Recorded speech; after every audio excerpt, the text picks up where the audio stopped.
Hey guys, welcome to Ozzie Reviews. There's a couple of us joining us. I'm just going to wait till we get a bit more of the people coming in.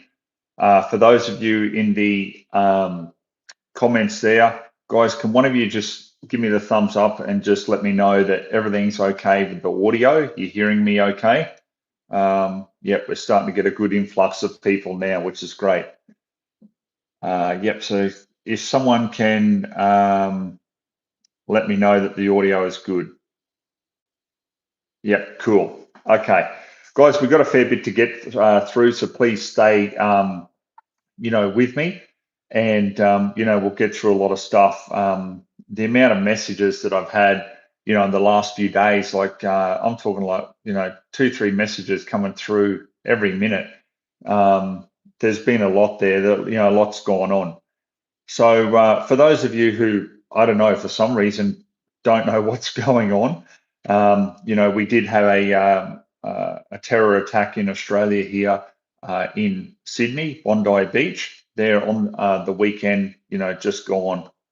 So it's obviously December 2025 that I'm doing this. Now, I'll start off by, a little bit of a rundown of what we know from the media with what happened. There was two Islamic gunmen that have gunned down a group of Jewish people, and as a result, there's a lot of emotions running high. There's a lot of people who don't understand what's going on, why, and all the rest of it. There's people who are in disbelief. There's others like saying, "Well, I told you so." There's a lot of stuff going on there. So a lot of people are injured, a lot of people dead.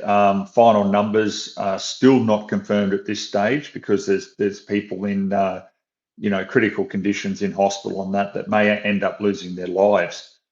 You know, Guys, when it all happened, I'm up in Queensland and I was looking at the footage. So it showed these guys using what appeared to be like a lever release or straight pull shotgun. And there was also, something similar to like a, Beretta BRX, like a straight pull rifle. I haven't seen them up close. So that's why, a lot of you guys are like, Ozzie, can you just confirm what they are? Well, I don't know. I haven't seen them up close enough to be able to see exactly what was, being used. And I've only seen a little bit of the footage, guys. I'm not one of the types of people just to sit there on the internet and just watch every little detail and try to pull it apart. I've had a fair bit on of late. As a result, the father, it was a father and son. So the older father was alleged to be a firearms license holder, even though he and his son had come back from a ISIS terror training camp in the Philippines and was supposedly on a terror watch list with ASIO, our security intelligence agency. So, look, why or how that can happen, to start with, just seems to be a little bit strange to me because, I can only compare it to licensing up here in Queensland, where like you've only got to have someone who's got a DV order on them living in a house that you own, and then next minute your guns are gone. So someone being on a terror watch list, I can only imagine, would be setting alarm bells off somewhere. There's a lot of people who have already gone down that track and spoken about it. So that's what I'll say about that one. The one thing I will say, guys, is, isn't it an absolute disgrace that, a group of people, and I don't care whether they're, of Jewish background or faith, or they're Muslim, or I don't care who they are, but, isn't it disgraceful that a group of people peacefully enjoying a day out, just families, and that end up, getting gunned down because of hatred. And keep in mind, like I said, because of hatred, it's not because of the gun, it's because of hatred. These people also, the news reported that they had explosives in the car as well. Thankfully they weren't used. Well, to my knowledge, obviously there's more information that will come out. But isn't it terrible? And they showed the pictures there of the 10-year-old girl who was just out with her family and she got murdered. terrible, terrible conditions. Just terrible. So what I want to talk about, guys, is our good old friends, the anti-gun mob. Whilst emotions are high, straight out of their handbook, the anti-gun handbook, and I've posted this numerous times on my Facebook channel. I even see Topher Field picked up on it, and he's done a video on it, I think, today as well, and calling them out for how they dance in the blood of victims. It clearly says in their handbook there, do not wait until emotions settle.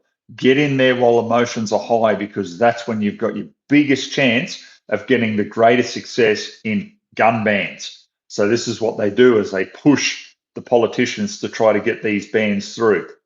Now, the anti-gun mob in general here in Australia, a lot of them are no-name people who are part of Gun Control Australia. Some have names and faces, but they seem to be very elusive with who they are. But they seem to have a lot of influence and a lot of money when it comes to this sort of thing, and they seem to get heard and listened to a lot. I think that people in Western Australia can really understand what I'm talking about there. The problem is, and the way that they work, is that they'll come up with some reasonable restrictions. Okay, they won't tell you what their whole plan is. There'll be reasonable restrictions, and what will happen is they'll publicise them. So in this case with Bondi, it'll be like an ASIO cross-reference check, a minimum of a certain amount of firearms, and then that'll be it. Or it might be a mental health assessment. So most people look at that and they go, oh, wow, okay, that seems really reasonable. But then when you get to the details, just like what happened in WA, you have a look and you see that they've banned semi-auto air rifles and all these sort of things that weren't even originally having anything to do with what they were promoting as just reasonable restrictions. This is how they work. I've gone on about it for many, many years, guys. You know that I've constantly gone on about it with my predictions in the last Australian shooter, and how that over time we will lose more and more and more. A lot of people really rubbished me about that and said, oh, that's just, fantasy land and all right, that's just your predictions and all the rest of it. How's that working out for people down in New South Wales right now? Because they're looking at, I'm looking at the news reports, a 3 firearm limit. So, it is what it is. I hate to go on about it, guys, but I'm going to talk about some political stuff here, okay? Because if you're into firearms, unfortunately, you've got to be political. And why I say that is because there is a constant threat where people want to take away everything that you lawfully use. So why I say lawfully use is because here in Australia, we have over 1 million licensed shooters. Deaths, like I think off the top of my head, 2024, there was 27 deaths with firearms, not just murders. That included some suicide. You look here in the news reports and you see so many criminals getting around and shooting up, places and all the rest of it. I'm sure that contributes to a lot of it. But, a licensed shooter in general are one of the most law-abiding community groups of people that you can get. Now, the person responsible, the 2 people responsible in Bondi, the news are reporting that, the older guy who had the license was not even an Australian citizen. So, I think that there'll be some tightening around that with a lot of licensing in the various states across Australia. Look, I got 2 thoughts on that. I think that you've got to be careful with just going, well, only an Australian citizen can have a license. There still needs to be some allowance there, I believe, for international shooters. So what if we've got people coming to compete here in Australia? You know what I mean? Like, they still need to have some provisions there, in my view, to allow people to continue to enjoy, their competition shooting from there. Because let's face it, guys, over 1 million of us, and like, look at that percentage of how many people are law abiding in our community. And I mean, if you want to go a step further and go um, Australian citizens who are also licensed shooters, well, obviously it would exclude what's just happened at Bondi. And we have a near perfect track record with that, which is just phenomenal. Which, you know, what it comes back to, well, the laws are obviously working, aren't they? As they are, in the sense of, as I've always said, the firearm laws legally stop a person, from going into a firearm shop if they've got dangerous mentally ill, conditions, or if they've got extensive criminal history, or there's criminal intelligence on them and so forth like that. The laws are like that already, which prevent people from legally going into a firearm shop and purchasing or obtaining a license. So they can obviously go out and get many of the numerous illegal firearms that are available here in Australia. And why I talk about that, guys, is because even though a lot of people think that I'm not old enough, I am. I remember the good old days, as we used to talk about in firearm ownership. I remember going into Kmart and being able to buy, the semi-auto shotguns, pump shotguns and stuff like that. So there, here in Australia, for you younger guys and girls watching, yes, that's how it used to be. Then here in Queensland in 1990, they brought in licensing. There was a credit card license, no photo, no expiry date, and you could buy pretty much what you want except full auto. So it was pretty open there. And then obviously in 1996 it all changed, and we've got the licensing system that we still have in place to this day.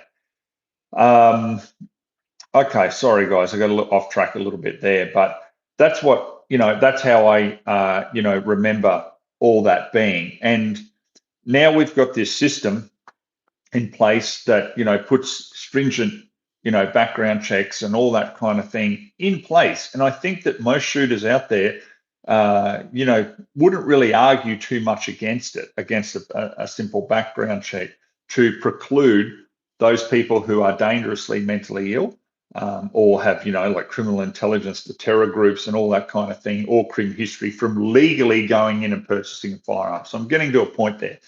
So those of you guys, and I'm sure there's many of you out there, and even girls out there, that remember the good old days when we had our SKKs and SKSs.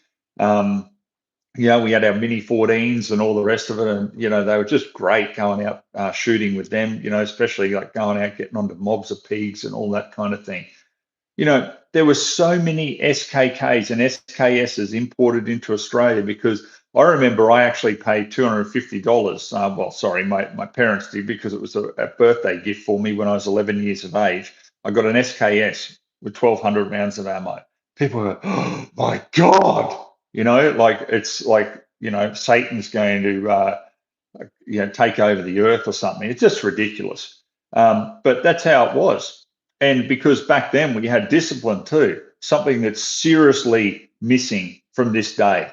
So I had done what I did as a child growing up and earned respect and had discipline and was shown that I was responsible, and there was no issues. Well, if there was, look at me today. Like, do you think that I'd be here today if there were issues and have a license and all the rest of it? So, what does it all prove, guys? It proves that, we had so many firearms coming into the country, and so many of those weren't even handed back in with the 96 buyback. So there are so many illegal guns floating around in Australia for a person to, obtain if they want to do something bad, which is a scary thought, because some of the elements out there now, there's some nasty people out there, and there's some, groups of foreign people who really want to do a lot of harm to people in this country, like we saw just on the weekend with the Bondi shooting. So, I kind of laugh a little bit in the sense of, how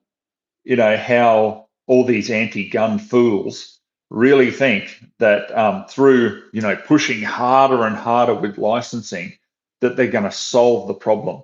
But the thing is, guys, part of me thinks that the anti-gun mob, they don't want to solve the problem, because I know what their agenda is. Their agenda is zero firearm ownership for civilians, period. This goes back, I remember seeing the documents for the police ministers' meetings back in early 2000, 2001 there.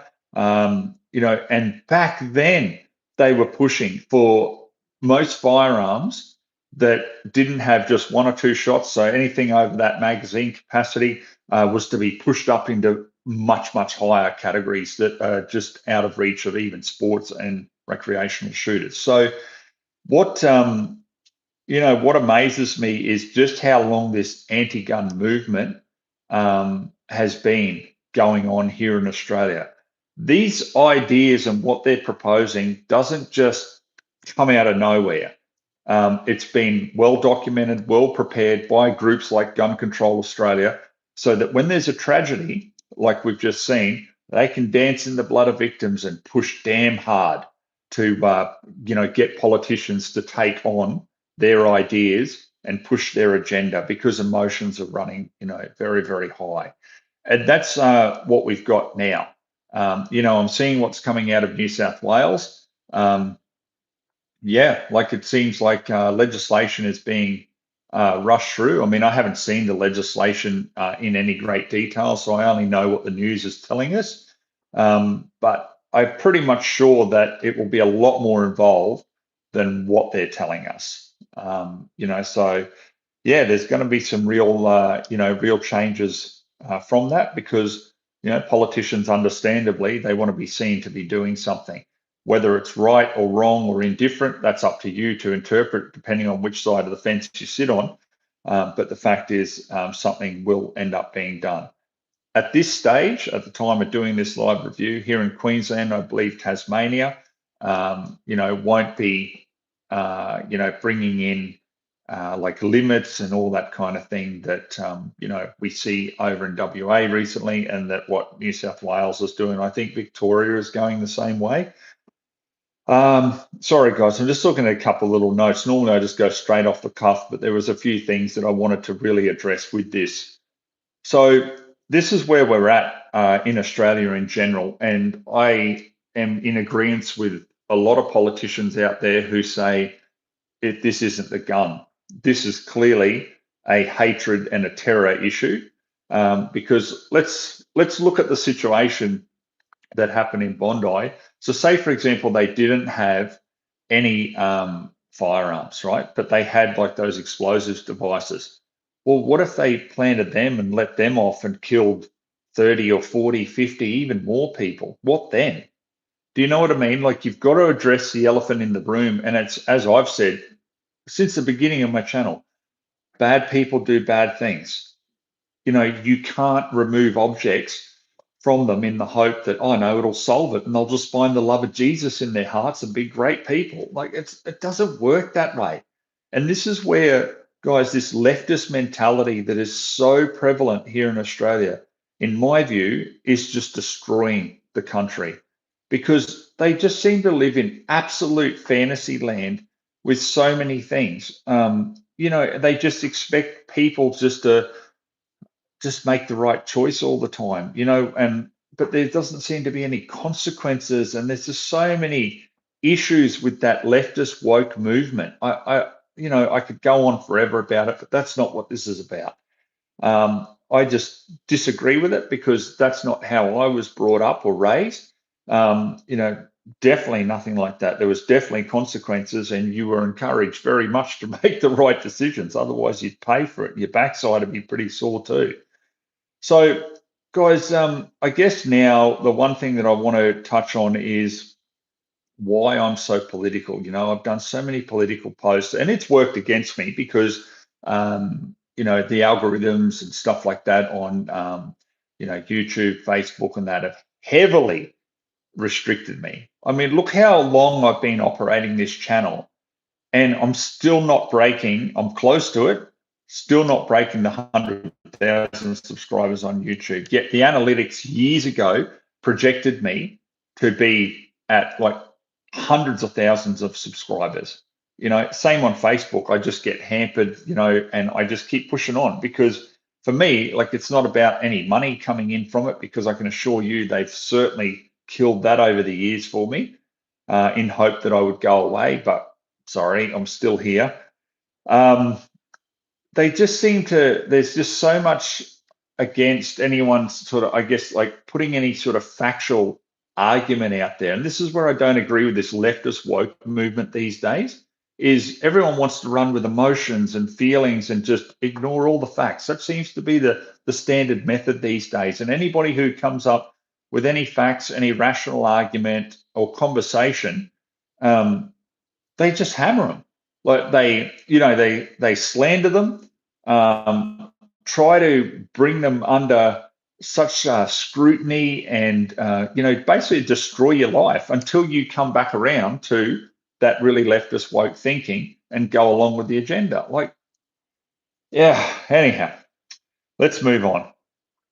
So let's talk about now why I am so political, guys, and why I have encouraged lawful ways to actually change things. Look at what's happened with the Bondi shooting. We've got some politicians who have spoken out in support of their licensed gun owners in this country who do the right thing, over 1 million of us every single day. So we've had, obviously, Pauline Hanson from One Nation, who has been very vocal on this. And I will say on that too, guys, the amount of people that will throw rubbish on her and say, oh, but she hasn't supported gun owners and she hasn't done this. Well, what's she doing right now? What is she actually saying? She's coming out. She could go along with it all, but she doesn't. She's spoken out against it. And ask yourself this. We don't have a lot of options here in Australia. So, do you want to be under a Labor government? Well, New South Wales are seeing what that's like, and WA, as far as being a firearm owner. And this is a question that I'm asking you. Do you want to be under a Labor government, or would you prefer to be under a One Nation government? Even though they're not perfect on firearms to your standard, what would you prefer? This is what I shake my head when I read some of the comments, and I just go, people go, oh, but what about this party or that party? They don't have the numbers, guys. How many years are we going to go on just, hanging on to the threads of hope that, oh, one day that small party will have enough numbers? It's just not going to happen. It's literally not going to happen. So, by all means, support them where you can. It's great to have a voice, but we need a serious minor party who has the capability of becoming a major party, because not just on firearms, but a whole other range of issues that they cover, and bring in so many more voters so that we can actually get some change in our favor. And that's what a democracy is about. So this is why I say, with One Nation especially, they're attracting a lot of people, and I'm hearing that the majors are feeling very, very nervous about how much support Pauline is getting at the moment. I mean, and rightfully so. I mean, there's a lot of issues to sort out that I won't even cover here, because, guys, I'll be talking all night about it. But she is getting that support. So that's why I say, guys, I'm not going to keep harping on it, but that's why I do say it's so important for you to just put aside your differences and just vote as one, unite as one. It's as simple as, not voting for the majors. We've talked about that a lot of times. If you're a firearm owner and you don't agree with what the majors are doing with restrictions and everything like that, then vote elsewhere. You can't keep voting for the same people and expect a different outcome. Like that's just crazy. When it comes election time again in your state at the state level, and when it's federally as well, what are you going to do? Are you going to sit on your backside like you've done most years? Or are you going to get up and do something? Are you going to phone your friends, your family, talk to all them and go, hey, this is a game plan, this election. We're all voting One Nation, for example, if that's the way that you want to vote.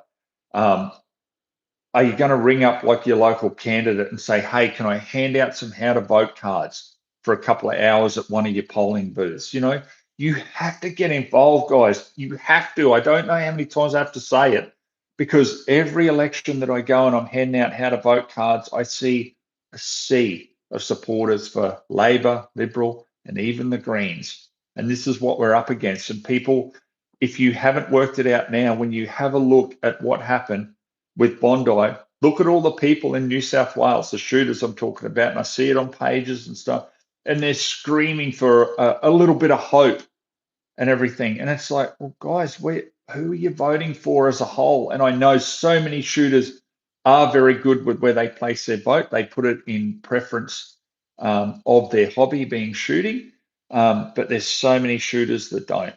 And that to me has got to change if you expect more support and more voice of reason in times like this. That's what I'm talking about there. Okay, let's finally talk about where we go from here. Okay, guys. Another thing that I talk about is the Shooters Union. Okay, they're very big here in Queensland. In other states, not as big. I get it, but as shooters, like, you need to support an organisation that's going to get out there and do something. Now, Shooters Union have sent out emails to members and everything, just saying that they're respecting the tragedy at Bondi, and at this time they're not making any public statements. That was something that we got earlier on there. I haven't spoke to Graham Park, the president, personally over the last couple of days since this has happened. But I know he is absolutely run off his feet. He's been doing media interviews. I think there's 11 or 12 that he's done there, and actually getting out there and working tirelessly to try to, I guess, have a voice of reason and some balance in all of this. Now, once again, as I've said before, guys, I know there's people that join my channel and they may not have heard previous, I guess, live broadcasts and all that sort of thing. So they may not have heard this. But the Shooters Union, okay, so Graham Park is unpaid. Okay, he's a president, he's a volunteer. David Brown, the vice president, unpaid, volunteer. So you see, and this is where I once again I shake my head. You see people putting crap on them, and and they're saying this and they're saying that, and even encouraging people not to join. But it's like, guys, as shooters, what do you think is going to happen if you keep tearing down any organization that's trying to actually do something? What do you think is going to happen as a result? You will be the last Australian shooter. This infighting and the egos and all the rest of it has got to stop. Look on my channel, have a go back through all my posts and everything like that, and you tell me where I've been singling out any other channel or organization and trying to just tear them down for having a go. It's just not. You have to, if you don't like someone in particular or in general, just keep it to yourself. You don't need to be going out and wasting all that energy on trying to tear down organizations and people having a go in our own community who are actually trying to do something for us. I just still shake my head. I just like, the enemy's out there, guys.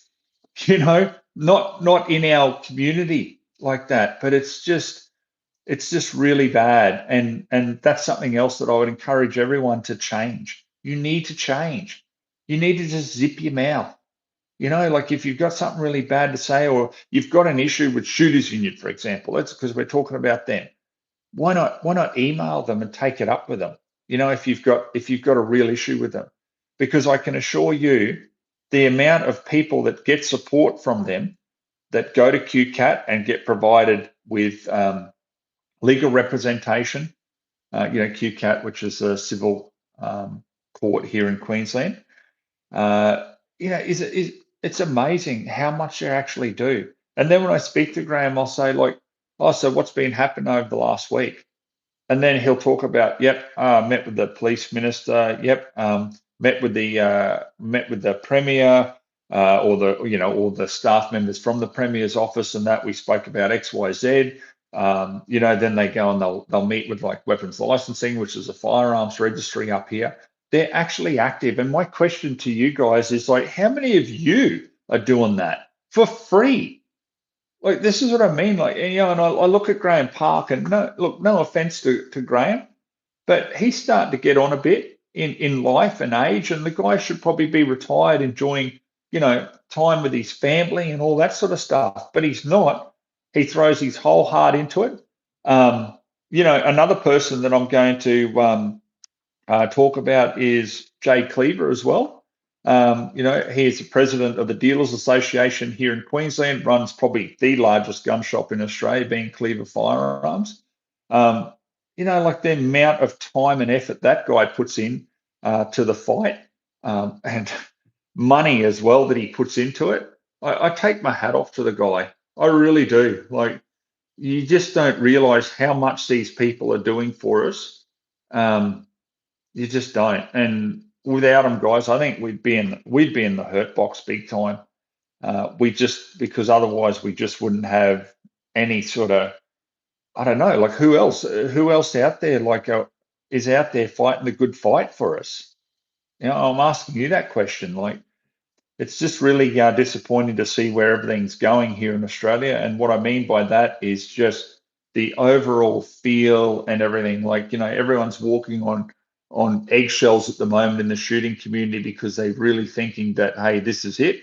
And you're right, because in most states, this is the next big leap towards you running out of things to hand over. It's as simple as that. So yeah, guys, that's my vent, I guess, on this. Um, all I can say is the promising thing is in the comments. You look at the comment section online with everything to do with the Bondi shooting, and it's amazing how things are turned around in support of us, the licensed shooters. Everyone's saying this is a terror problem. This is on Asia. You just look at the comments. Um, you know, Taking more guns won't fix it, and there's all that sort of support there. And very strangely, I had to sort of pinch myself. I see, John Howard has even come out and you know pretty much said that, hey, look, the laws that he put in place, have worked and have been effective. This is his words. I know that a lot of you disagree, um, and that the gun isn't the problem in this instance. So hat off to you for that one.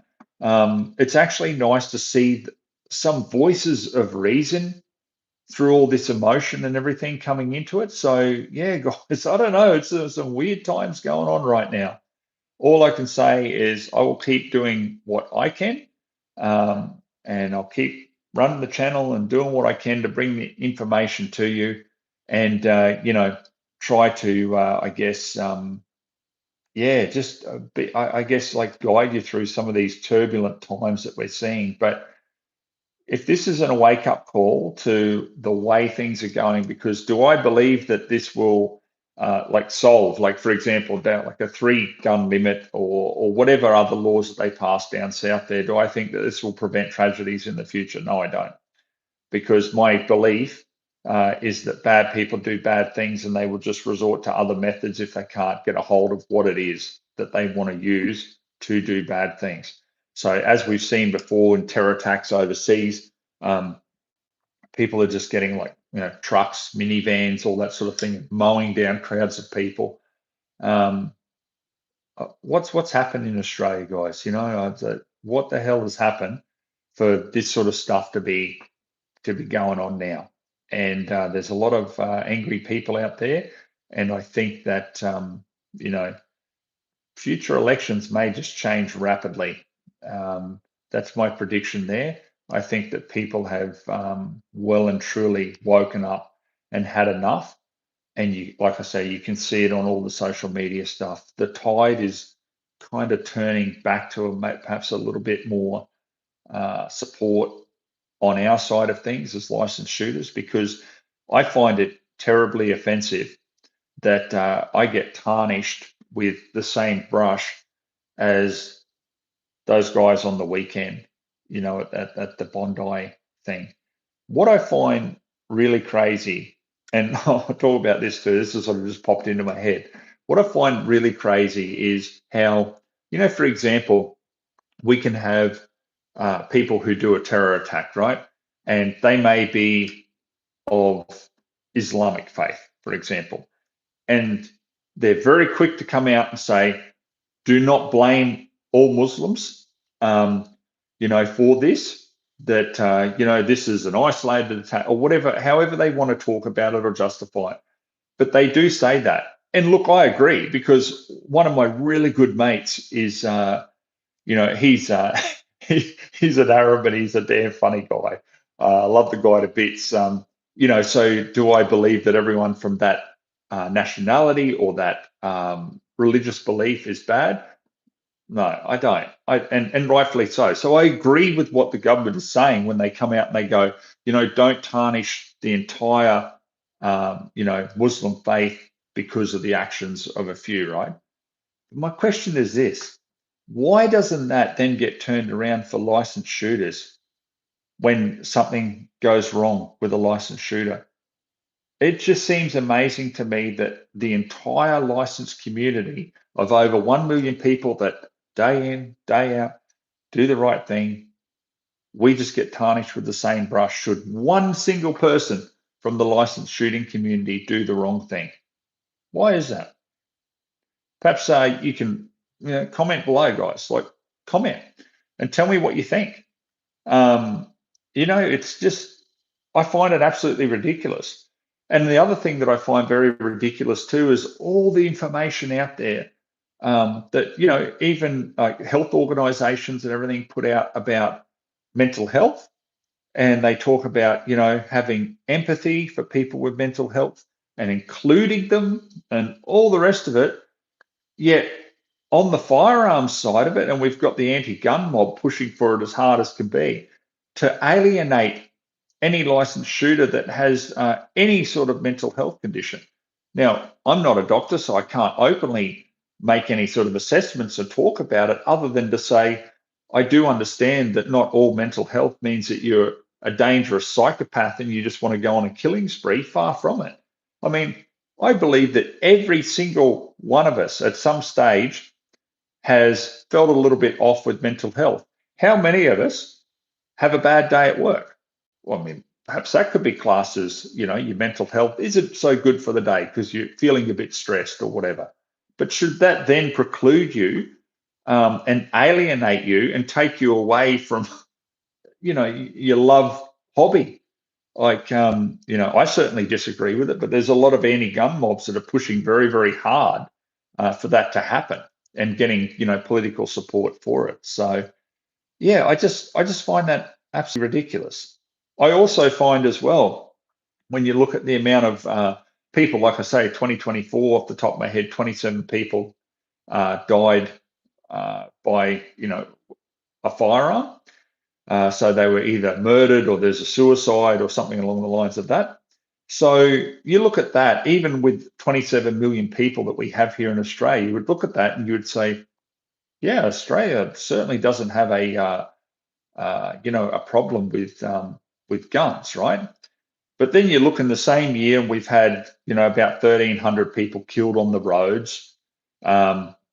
We've had numerous people, even more, that have died with medical mishaps or falls or all these other sort of methods. But all of them are an accepted risk, as well. They're all an accepted risk. So if you die in a car accident, that's an accepted risk. Is it bad? Yeah, it's bad. Like, and there's safety measures with cars, there's road rules and everything to follow, but it's an accepted risk. But with a firearm, there just doesn't seem to be any real accepted risk because, like I say, as soon as something happens with a licensed shooter, and actually even without even being licensed in some cases, we have the anti-gun mobs pushing hard for all of us to lose more. And you just go, like, why? Like, there's all this accepted risk with all these other areas, from motorbike, like motocross, driving cars, like, hiking, paragliding, all that sort of stuff, but not in the licensed shooting community, even though every year, licensed shooters on average, you've got like one or two that are responsible for anything like bad. And you're just going, well, Why is there such scrutiny thrown on us to such a level of absolute zero tolerance that the normal group think and mentality is if something goes wrong with anyone in your community of over 1 million people, the lot of you are going to pay. But that same principle is not applied across any other community group that we have here in Australia. I don't understand it. Well, I do. I know the reasons because, like I say, the anti-gun groups want to take away everything you've got. So I understand it from that point of view, but I just don't understand why there's not more pushback from it, and people go, "Well, hang on," because I can assure you, when I talk to people, and they know that I'm into firearms and that, if they like even begin to insinuate that I'm responsible for any deaths and everything like that, I tell you what, I'll tell them in no uncertain terms how wrong they are, and let's have that argument out. Let's talk about it and let's compare notes here. Because yeah, I'm not going to be tarnished for you know all the years that I've been alive and being law abiding, to suddenly being told or suggested that I'm a threat to the community and the rest of the people in my licensed shooting community are. Like, people are people. There will always be a small amount of people in any group that will do something wrong. That's human nature. So, guys, I might just have a little bit of a scan here, with a couple of comments. Let's have a quick look, see if there's anything. So, yeah, if there's anything that stands out, guys, if you got any sort of questions, throw them up now. I've waffled on for long enough. Um, let's just have a look here and see what people have got.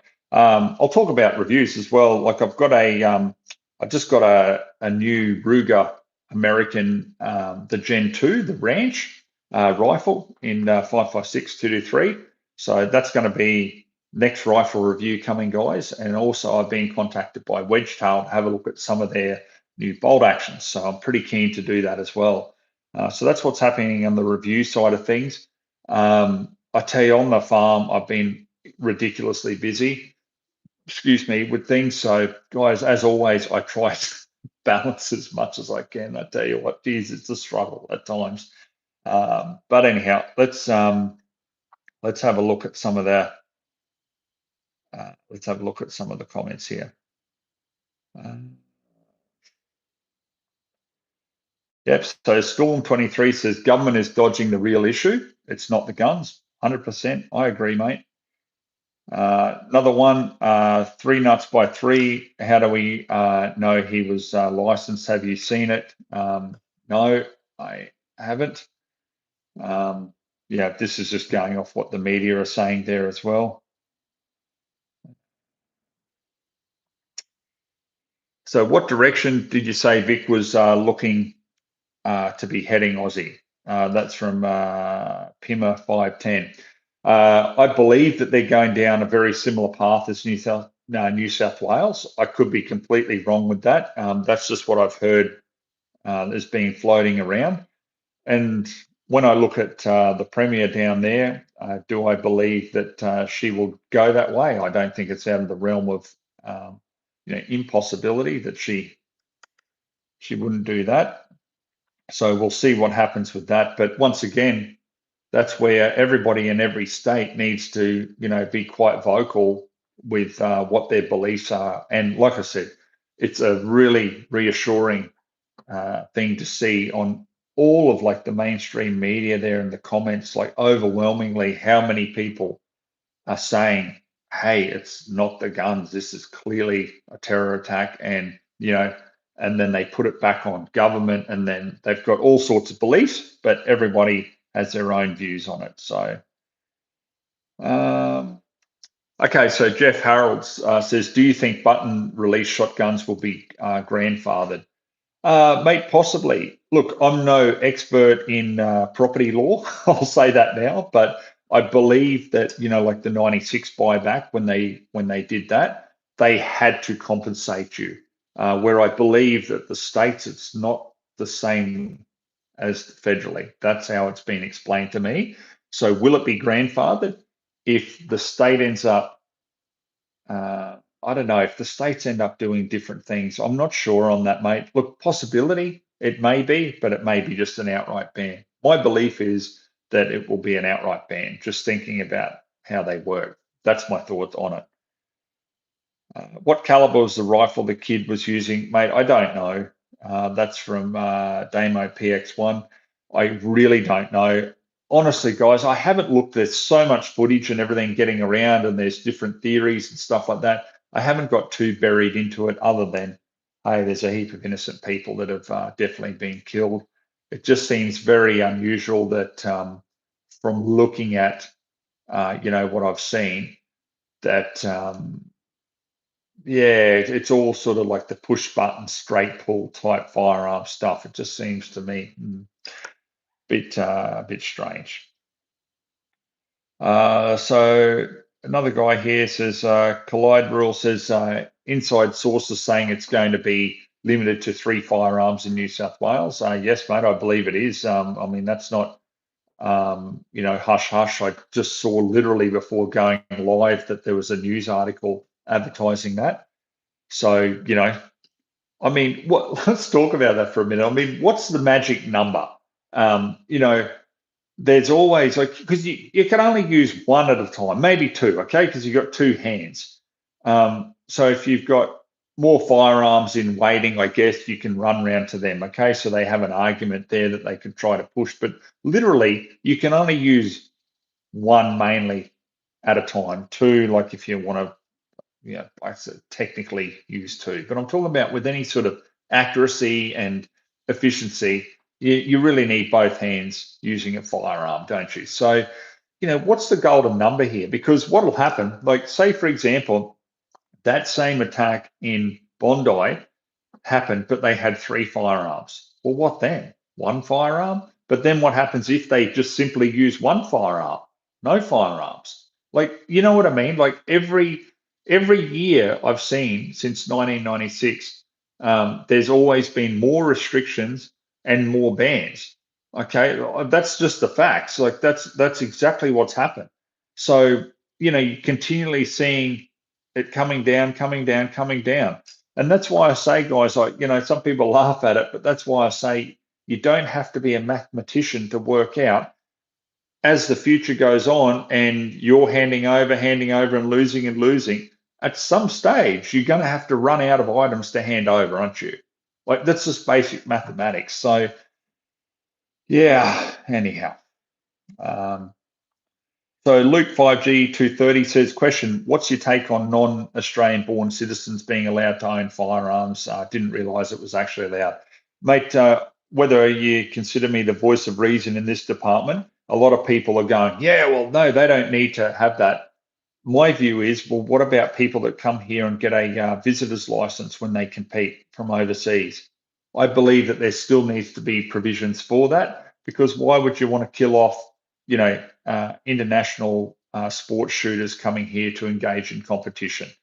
Um, yeah, I mean, it's funny because in different states, you can go out as an adult with a licensed shooter and shoot unlicensed, like on private property. So if you were going for a hunt or something like that. But in Queensland, for example, you can't do that. The only place that you can go as an adult unlicensed to shoot is at an approved range. Okay, there is an exemption there for primary production if you're an immediate family. So you can use a firearm for the purposes of primary production if you are, unlicensed, but you are immediate family. So there's an exemption there, but that's how it is here in Queensland. I mean, personally, I would like to see perhaps if they got rid of licensing for, like a non-citizen, then can they still have a provision there where they allow that person to go out with a licensed shooter? So, for example, if someone came here to compete, can they still go to a range, not having a license in this country to compete, or how would they work that out? I think that really needs to be explored, mate, because, I don't want to see legitimate people who come here for purposes of competition, or, even if you got your family members are some overseas and they want to come here and they want to go out hunting with you, I'd like to see that, be able to happen. So, okay. So Super Telecom says, I think we're buggered this time, at least in New South Wales. Thanks for doing so much for the fight, Ozzie. Mate, yeah, thank you. That means a lot. I think next year, guys, I'm actually going to have holiday. Um, you know, it'll be what, getting on to 19 years since I've had one. So I think it's about time. But yeah, mate, I feel for you guys in New South Wales because what is there, 300 odd thousand of you shooters down there, I think, or something along the lines of that. And there's so many of you that are just like myself and others that are just completely law abiding. You like to go to the range and have a shoot, or now and then you want to take your family member out and have a hunt or a bit of a shoot on private property. I think that there is there needs to be recognition for all of us that have done so many years of just law abiding. Like we need a pat on the back for that. What have we really got for it? Okay, so what do you got here? So P Fletch 83 says, do you think this will increase the need for armed self-defense in Australia? Look, without getting into any of the politics, and this isn't a shot at any of the gun laws or anything like that, guys, this is just straight up factual. If that fruit shop owner there, instead of having to crouch down behind a car and run across and actually hand to hand take on the guy, imagine if, it was like, for example, Texas, USA. Someone would have just pulled a gun and shot him. That is the facts. So, uh, okay. So we got so what's MFXOR? To answer your question, the reason that we're being targeted is because it's not seen as being discriminatory, and we don't really have a voice to defend ourselves. Yep, and that's why I keep saying, guys, you've got to get political.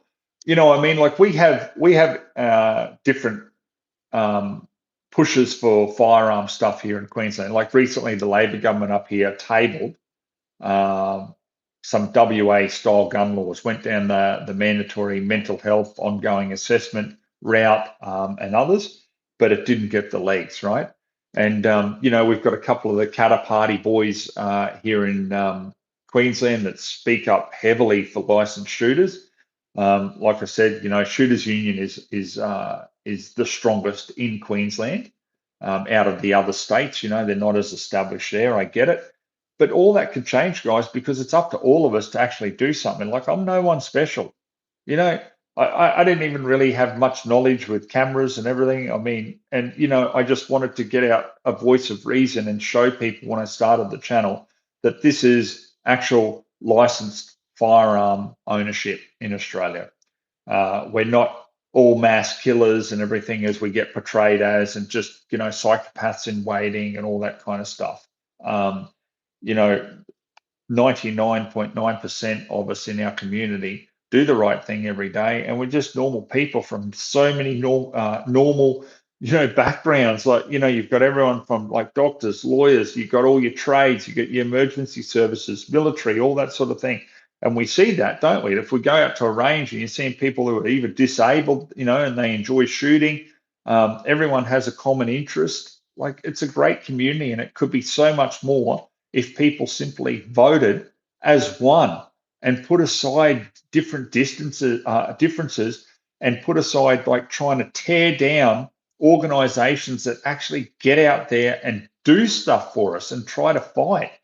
It really frustrates me. We've got the what's the word? We've got the numbers. We just don't use it wisely. And I'm telling you guys, like the antis are just laughing at us, and rightfully so, because they're going, look at these idiots. They can't even, they can't even organize themselves. Yet you see like the Greens and the rest of them who are very extremely anti-gun, and they're all organized. You see them on election days, you see the lines of them out there, the volunteers and all that. Why not shooters? Oh, what, their egos get in the way because they just don't want to give up a Saturday morning at the range or something like that? Is that why? to actually go out there and do something to ensure that you have a voice. Look at this, for example. So my channel, Facebook, my channel in general has been absolutely hammered over the years with demonetization. Is it even worth me doing, like from a money point of view? Hell no, it's not. The amount of time that I've given up um, is just it's mind-boggling. And I think, and I was thinking about this on the night of the Bondi shooting. I was thinking like, like what's the point of living here in this country if they take away like everything that I love? That was my mindset, guys, to be honest with you. I thought, like, I don't want to live in a future in this country where I've got to, basically give up all the stuff I love because of the actions of a criminal. And people will say, like, oh, no, well, that person was a licensed shooter. No, he wasn't. Like, he is a criminal. The moment he went from being a law abiding person to a criminal was the moment that he walked out in public with a firearm. Hey, that's an offence. Murder's an offence. I'm pretty sure that he wasn't authorised or licensed to have the explosive devices that they found there as well. You know what I mean? Like, so what does that prove? To me, that proves like no matter you can have murder as an offence, you can have going armed in public as an offence, all those sort of things. But someone, if they are determined to just do the wrong thing, they're going to do it. They don't care what's written on a piece of paper. So I think that's where the conversation has to be directed towards going. I don't personally believe you can legislate yourself out of this. I really don't. I mean, unless you're going to keep everyone wrapped up in cotton wool and inside a padded room, how are you going to prevent any sort of just injuries and everything in the future? There will always be bad people that do bad things, but you must address those, in my view. You've got to do something with the bad people. You can't let them continue on, or let them be free in the community, or even have a firearms license in the first place. If there is evidence and serious criminal intelligence there to suggest that those people are a threat. Um, like I say, I'm only going off the news reports here, guys. I know as much as what you do in that regard, but it's bad. It's bad that this has happened. And like I said at the beginning of this live feed, the saddest thing is there is families out there grieving just before Christmas because they were out just peacefully enjoying a day out. Like it could happen really to any of us. There could have been people caught in crossfire and all that, not to mention the people on that day that tried to save lives and and got shot themselves. um it's just it's terrible, but this is the world that we live in, with a lot of the stuff that has come from overseas, with a lot of that hate and that mentality of wanting to kill different people from different religions and ethnic backgrounds and stuff like that. It's just ridiculous because like I say, guys, I got friends. Want a good mate who's Arab, like I said, and he's a really good guy. So I don't believe in tarnishing people with the same brush based on like religion or their ethnic background and that. I really don't, because as you guys know, like I love the dog world as well. And the BSL, breed specific legislation, bans breeds entirely just on their breed, not on their nature or anything like that. So, I don't believe that with dogs. So I don't believe it with humans either. Every human is an individual, and that's where the more libertarian in me comes out, I guess. I believe that a person should be very much free in their life to have choices and enjoy their life and everything, until such time that that person shows that they're a risk to the community or they've done the wrong thing or whatever. Well, punish that person. Don't go punishing people that are associated with them that have done absolutely nothing wrong. I've always held that belief. Okay, let's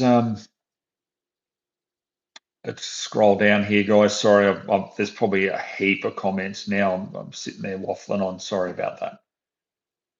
Let's have a look down here. Most of this stuff we've covered.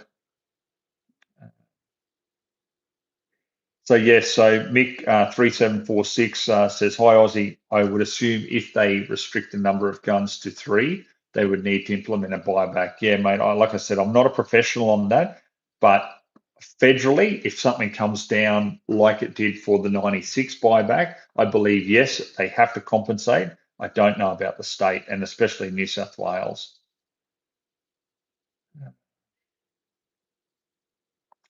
Okay, let's clear this up. Michael Taylor, Z30. Hey, mate, love from Adelaide. How has your health been?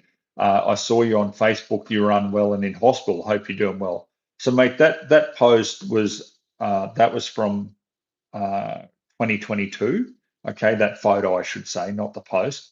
And it was designed to um, get you guys out there just to maybe stop and think this Christmas on a personal level and be appreciative for your health. I spoke about something that was fairly close to me. You guys, if you haven't seen it, jump on Facebook. It's only about, I don't know, what, a week old or something. So you won't have to scroll back too far. And it's a picture of me in A&E at the hospital before the lights went out. So yeah, and I speak about what happened. So I really encourage that this Christmas, guys, and even maybe more so, even since the Bondi shooting, is spend time with loved ones, and instead of just going through the motion, maybe pull loved ones aside and just say to them like, "Hey, what you mean to me, and thank you for X, Y, Z." Cherish your family, guys, because that is the most important thing I think in life. Having love of of family and creating those times, no matter what you're doing. Just I would say really, really take the time this Christmas if I can, try to project something out on you. So that's what that was about, Mick. It was I'm fine, mate. I've bounced back. I mean, I've grown back a liver. I've adapted with like cardio and everything to missing like this side of my lung, and yeah, it's just there's a lot going on, but I'm all good. So yes. So what's this? What two in, two out says? At least the Christopherly government is talking sense for Queensland at the moment. Correct. I was very happy to see his response, and I believe that he shared the same view as millions of other people out there that this is certainly a terror problem. Um, what will he do? I don't know. Will there be some changes? I'm not sure. We haven't seen anything, as yet. Another guy says, W. Brent O. Or says, what route do you think Queensland will go down? Mate, once again, I think that Queensland will probably remain fairly staunch on this with common sense because, like I said, politicians and that they look at social media, the media looks at it obviously, and they run polls and all that. There's a couple of things that are blatantly obvious through this that the general public do not believe that this is a gun problem. So obviously, you will have some politicians that will, I guess, have the courage to stand up and just call it for the way it is. At this stage, Christopherly seems to definitely share that view. So good on him. I think that, like, once again, you have to look at what goes on in your state, and Queensland is definitely a different demographic to New South Wales, especially Sydney. It's just different up here. I mean, the LNP as well just got voted in up at Hinchinbrook, the Townsville electorate there. And so many people in that electorate are all shooters and stuff like that. So I think it would be a real letdown, if the LNP went the route of, trying to restrict so many firearms and go down the same route as New South Wales. I think a lot of people in that electorate in particular would feel really betrayed and let down because that is a really strong pig shooting community, rural community up there, because it was previously held by Mick DeMeadow, the Katter MP, but he's resigned so that he could run for mayor, and he got elected as mayor, I believe. So that was the reason up there. Okay, let's scroll down here. So the Dead Bat report says both shotguns were modified, 10-round tube mag, the adjustable stock. Yeah, I don't think adjustable stock really makes any difference in these sort of situations. I mean, personally, I feel that I could hit targets just as well with an adjustable one or a fixed stock. But yes, if they're modified to a 10 round tube mag, because when you look at the custom prohibited import regulation, these shotguns come in with a 5 round limit. They have already legislated that, and it's been like that for a long time because I like to keep my finger on the pulse with that one, guys, and they've already legislated that. So um, I think that perhaps we might see some strengthening if those shotguns are allowed to continue in any area. I believe that it will be heavily limited to, to a 5 round tubular magazine. So, you know, we'll certainly see how that goes. Uh, all right, let's scroll down here a bit more. So, okay, what do we got here? Loz AMC from Down Under 211. You're looking well. Keep the good health going. Well, thank you, mate. I certainly am. And I feel pretty good too. Like I've been, I've had a clearance recently with some medical stuff, nothing too serious. I covered it on another live update I did there not too long ago. So, guys, I've been back into, because I was on a lifting restriction. I couldn't lift any more than 10 kilos. I wasn't to, do any like cardio and stuff like that. So, no, you know, full on walks up hills and all the rest of it where you get the heart going. So, that's all over with now. So, yeah, I'm feeling good, guys. I just need more sleep. That's all. Do I believe? So, Jeff Harold says, do I believe the Adlers Templetons will be grandfathered in? Mate, we had a similar question. I don't know. It'll be dependent on the state. So let's just see what happens. I'll tell you what, let's throw this out here, and it's popped into my head now. This is a question for you guys.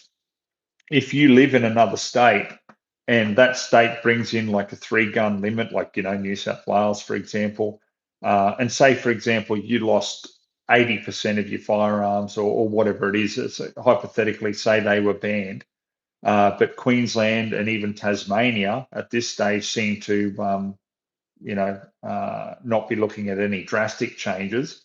Would you move to Queensland, or would you move to, Tasmania if you were more down there? I guess maybe Victoria or something like that. That's something I'm really interested to see. Is would you move? Because I think to myself, could Queensland be the last tip of the spear? You know what I mean? Like the last stand on gun rights, where so many people are here now who are shooters, and and they've moved here because they want to be able to pursue their hobby. Does it mean that much to you that you would move? I'd be um, I'd be really interested to see. Uh, okay, sorry. Let me scroll down, guys. I'm going to jump right down now because there's so many more questions than that. Yep. Okay, so let's go right down to the current stuff coming through. So, Cats the Blow says 3 gun limit. What can I do with 3 guns? Yeah, mate, it depends. I mean, I know there's a lot of people I know that have only got one or two, and then there's others that I know have got over 400. So, what can you do with it? I don't know. What would you do? That's a question for you guys. What would you choose? Put it in the comments. What would you choose if you were limited to 3 firearms? Man, what would I be limited to? I'd have to go. Well, I'd probably go a 22, of course, a shotgun, and you'd have to choose a centerfire. But your choice would be between, I don't know, maybe depending on your situation and what you're doing, a 308 or a 223 or something like that. What would you choose, guys? Start commenting below. I'd love to hear what you think. Okay, let's scroll down.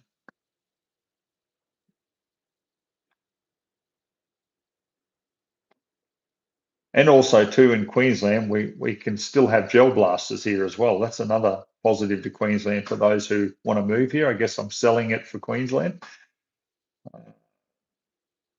So Archangel 7356 says, once it goes nationwide, then it's over. Mate, I agree. I really do. I mean, guys, look at my last Australian shooter video I did in 2016. Go back and have a look. Put it in on YouTube, have a look. Aussie reviews, last Australian shooter, and have a listen and compare it. That was made, with just my predictions, but compare it to where it is now, and you tell me what you think. Uh, so Demetria Dis 23 says I'd miss my sambar hunting though. Yeah, well, mate, there's a heap of red deer up here and other deer, and there's no limit on them. You can shoot them at any time because they're classed as a feral pest. Okay, scrolling down. Yeah, so others commenting here about 22, 308, and 12 gauge. Aaron Hanson, I'd move to Antarctica. Okay, so Jack is the bomb drummer, says, what is your opinion on SSAA and their lobbying abilities?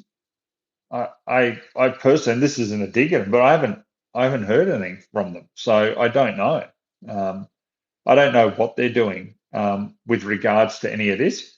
But the one thing that I am focusing on is the efforts of Shooters Union, and wherever I can, try to, help them get the word out or anything like that, I'll certainly do what I can. Um, So Jeff Harold says Cut A shotguns are available in 5 and 7 and 10 round currently. Yes, correct, but not coming in the country. Yeah, have a look at it. Like they've created a special category. What do they call them? Assisted opening shotguns, I think, from memory, under that custom prohibited import regulation. Yeah, some interesting things coming through from you guys. 12 gauge, 30 odd 6, 22, 22, 308, and 12 gauge. It seems like that's going to be the sort of popular line going down. That is a centerfire, a rimfire, and obviously a shotgun.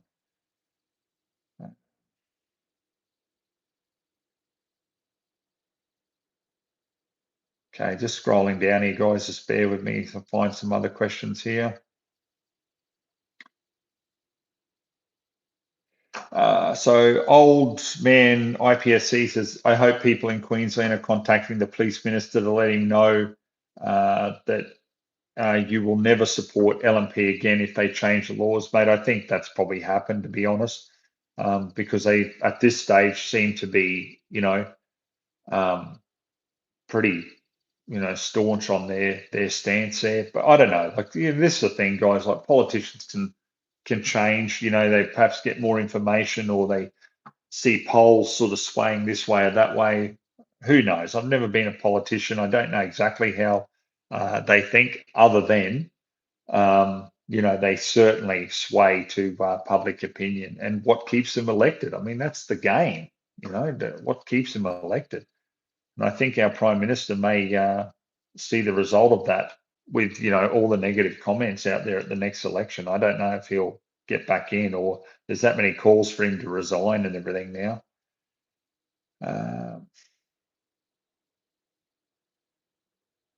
So MFXOR says, I know this is only discussion, but we can't be defeated already.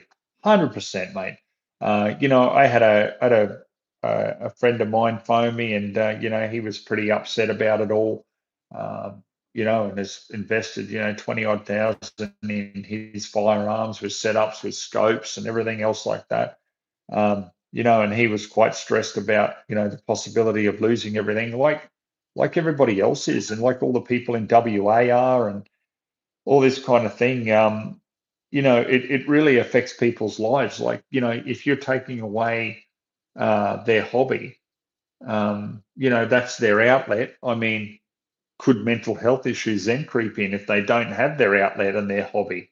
It's like anyone. Like, there's a lot around it, isn't there? It really isn't. I don't see it as a good thing.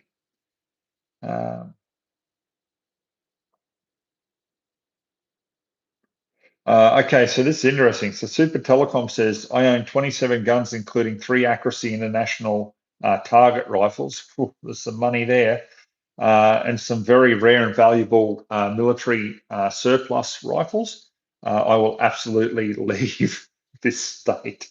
Yeah, mate, I could understand that. I mean, there'd be a lot of people affected. I mean, imagine if you're in New South Wales there and you do have that sort of, you do have those firearms, or say you've got like a collector's license or something, and you've got like numerous firearms and they're all really valuable and stuff. Like, are you going to want to hand them in, or are you going to want to move to another state where, you can continue to keep them? So, yeah.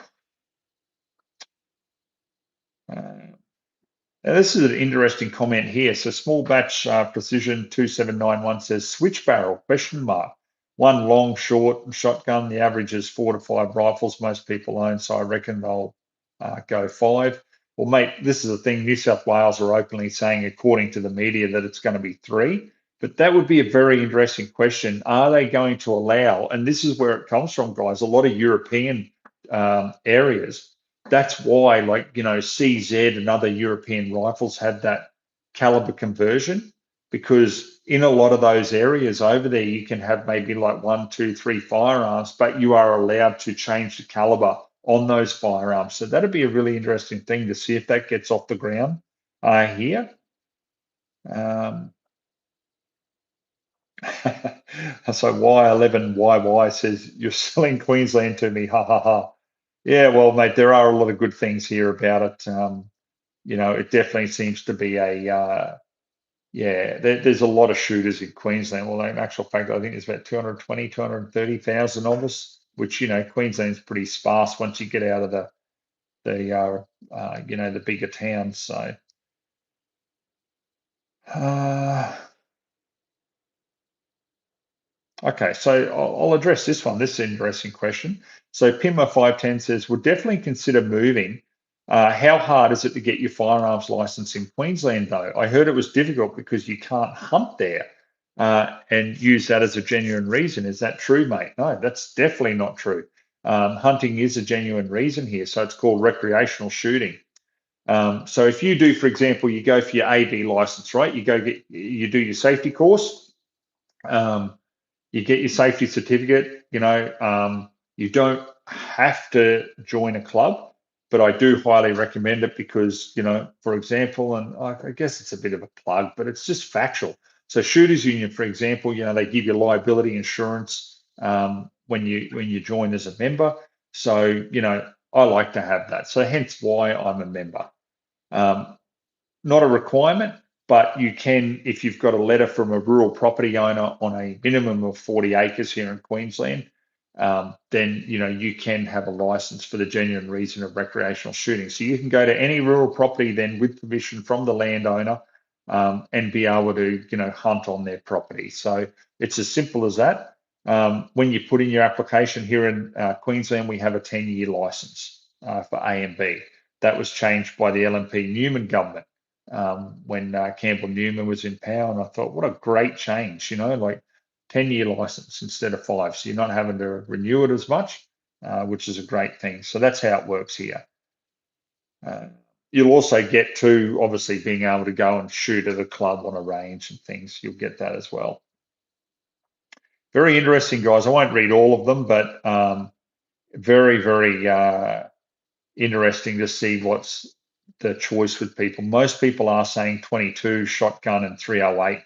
If they had to choose just 3.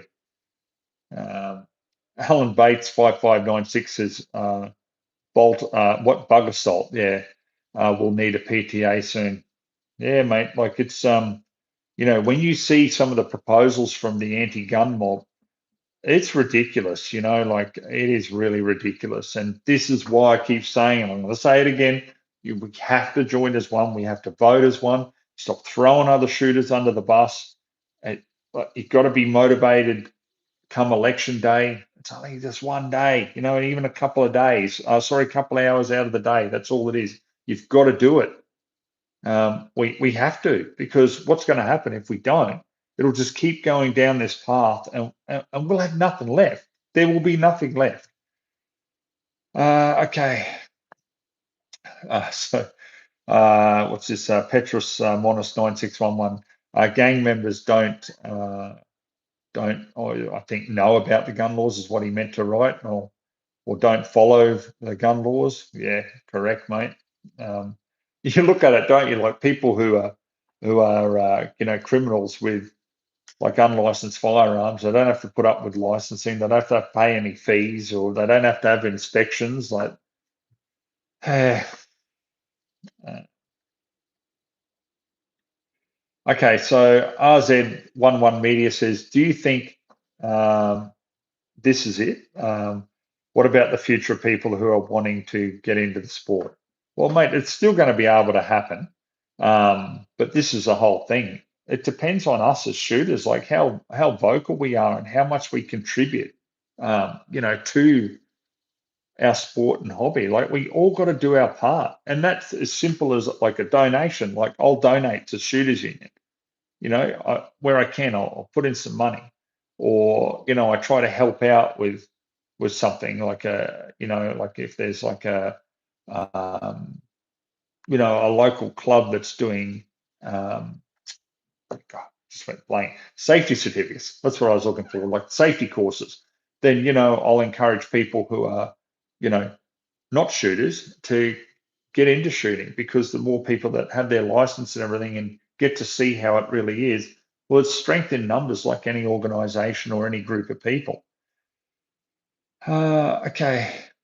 So Ben's Chill Channel 8335 says, how many acres do you think is a good size to be able to hunt and shoot on your own property without an issue? Well, it depends what the issue is, mate. Like, for example, if you've got flat property, straight flat, and that's why I don't like, I mean, I've got some flat areas on my property, but I've got undulating, very hilly areas at different parts of it.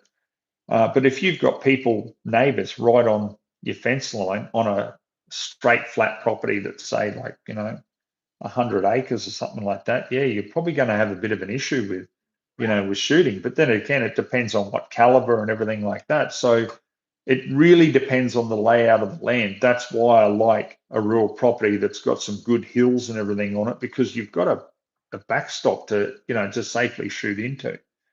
Look at my videos. There's one of the hills going up onto what I call my back block.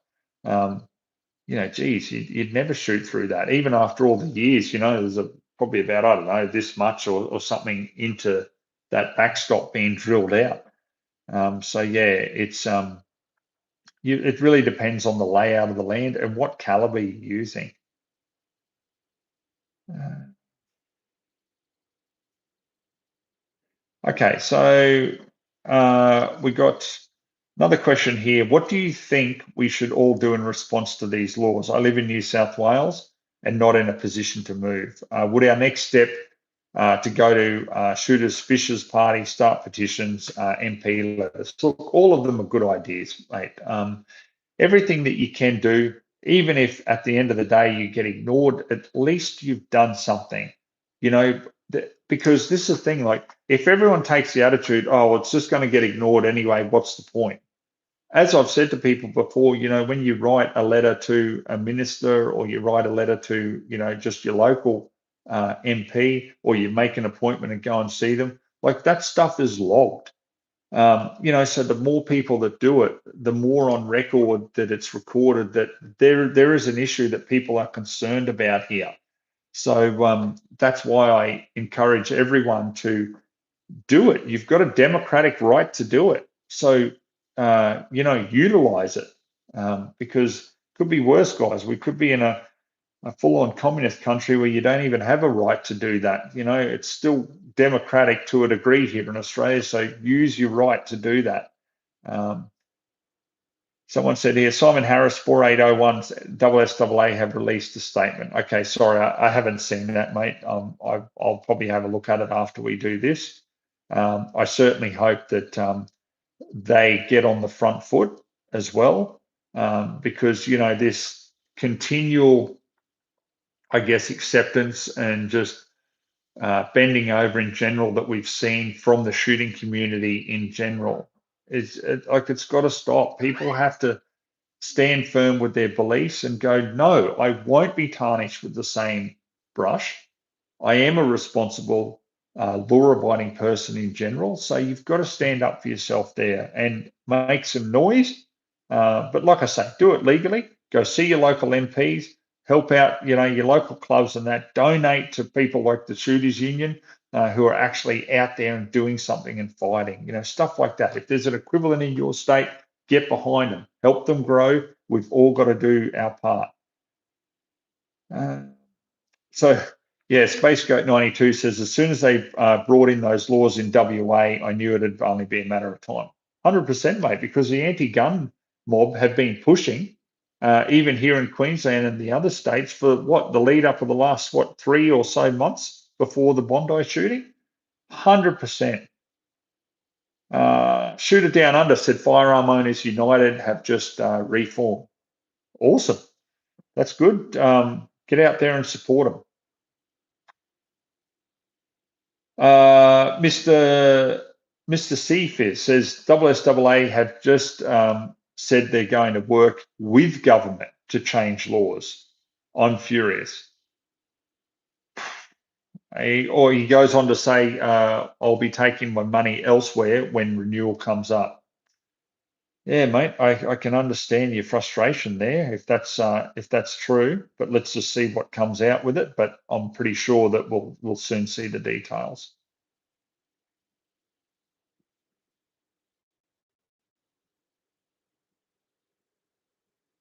Okay, so sorry, some of these I've got to break down some of these handles on here. Ant you Seffi, is that how you say your handle there? Ozzie, we need influencers like yourself to get with others that can leverage the SSAA platform and lobby the government. We need a lobby, otherwise we are finished. We cannot have the Green dictate and then it was finished of what you said, probably the laws, I'm assuming. Mate, look, there's already a lobby group, Shooters Union. If you help them grow, they're already established, but help them grow so if they're not established fully in your state, take it on. Be the next Graham Park, be the next David Brown. Like those guys just are continuously working for us here in Queensland because that's obviously where they're based. But do the same. I can't remember. I'm sorry, it slips my mind. But the shooter union member or president, is he called the president or the state president for WA? I'm sorry, the term escapes me right now. Like he's doing as much as he can over there. Like you've got to stand up, guys. It takes every one of us. We can't always look to other people to do the work for us. It takes some effort on each of our parts to actually get anywhere. But this is why I say Shooters Union. If you can't do something, at least send them a donation and help them out. I mean, like I said, I know Graham Park very well. The guy is constantly doing things for us shooters, all for free. He doesn't get paid. How long do you think? This is just my personal view. How long do you think that's going to keep going for? The guy's been in the fight in that position for 15 years, something like that, since they kicked off. How much longer would you do something for free if you're only getting somewhere here and there? Like, you know what I mean? That's my concern, because he and I have spoken at length about this sort of thing. Because guys, I get the same. I think, like, I look at my channel. I've almost ran it for 15 years. I've certainly been in the fight for gun rights long before that as well. Yeah, you think like how much of my life I've given to this, and then what? And then I see idiotic comments online with shooters are just trying to tear down people, and as you just go, all for what? I should be just out there enjoying my life. I should have been spending more time with my family, all this sort of thing. But I don't, because like my belief is in life is you end up leaving a legacy. Stand firm, stand staunch for something in life. Like have a passion, have a belief system and a moral code and stand by it. That's my belief. And I guess that's what keeps me, going in this area. And look, there'll come a day, guys, where I'll maybe have other commitments where I can't continue on. But I tell you what, as long as I can, I will continue on. All right, let's scroll right down, guys, because I answer a couple of questions and then there's like 30 or 50 other comments, coming through. Okay, let's scroll down. Jack Harvin 93 says, honest question, what do they do with all the ones we have to give in? Any financial offer? Well, that remains to be seen, mate. That really does. I don't know what's going to happen there. Scrolling down, guys, a lot of the questions we've answered here. So, guys, I might end up just finishing that up unless there's something that really sort of stands out here that we need to, that we've got here. But yeah, guys, at the end of the day, please, keep keep a level head with all this sort of thing. I know there's a lot of anger and emotion stuff out there, but remember, we're the responsible ones. Keep commenting. This is the biggest thing. Keep commenting in all the mainstream media and all the rest of it in the articles and that, and make sure we reinforce that. Our view is that the gun isn't the problem here. So, um, you know, that's the way that I look at it. So yeah, please continue to do that. Thank you for all of you that do follow my channel. Please encourage others. I'm getting close after almost 15 years, getting close to that 100,000 subscribers. Like I said, fighting against the algorithm is just insane because they continue to unsubscribe you guys without your permission. So please check your subscription to me, guys, and yeah, we'll just keep pushing on. So we'll end it with that. Sorry if it's a little bit long-winded. There was a lot to cover there, and it was just giving you some, I guess, viewpoints and thoughts about this whole situation. I'm sure we'll see a few more details that'll come out in the coming weeks. But guys, what can you do? Get involved. There's a lot of legal avenues you can do to get involved. So get out there and do it. Don't just sit on your backsides and do nothing. Um, get involved. All right, guys, we'll leave it at that. Thank you very much, for watching and all the comments coming through saying, thank you. I really appreciate you guys. I love the shooting community. It's why I do what I do. So yeah, thanks again. It means a lot, guys. And have a Merry Christmas too. If I don't get an opportunity to do another live, have a great Christmas. And please do what I suggested on my Facebook page. Really spend some time with loved ones and don't just go through the motion like you do every year. Pull them aside, especially if they're of the older generation. You don't know how much longer you got with them, guys. So tell them how much you love them. Tell them how much they mean to you and maybe reflect over some really memorable times that you've had, in the past. It's really, really important. So keep up the great work, guys, and we'll catch you on the next review.